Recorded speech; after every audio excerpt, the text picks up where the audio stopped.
Learning to learn is one of the most important things that they need to learn. They need a thirst, a curiosity, a hunger to learn, but we need to actually explicitly equip them with the learning strategies to be able to get out of these I'm stuck situations, to be able to investigate, to be able to solve problems they don't know the answers to, and to be able to now advance their learning on their own.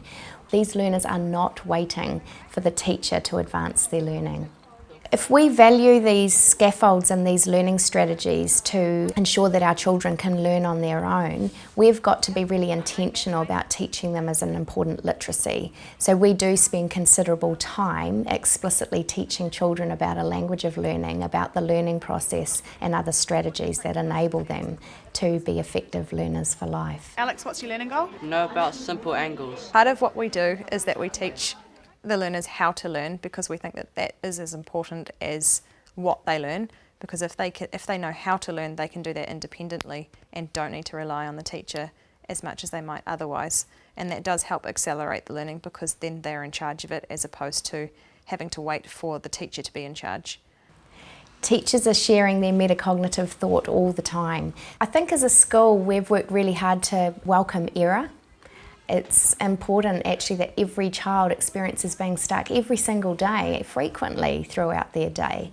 Why on earth would we need a language of learning or be teaching kids how to learn if they weren't experiencing not knowing? I'd rather the answer was wrong, but if you can explain your thinking, I want you to... As teachers, we see it as a real opportunity to, one, better understand the learner, two, make a decision as to whether we need to scaffold the learner to be unstuck. We talk about having a learning pit here, and when we're in the pit we don't know the answer, or we need some support to get out of that.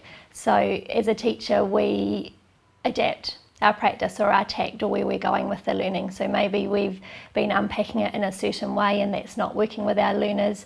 We need to, it's a perfect teaching as an inquiry cycle. We need to reflect on that, look at how we've approached that learning with these students and try another way. So it might be a change in the environment, it might be a change in the tool that we're using with these kids to support in making that more visual for our learners.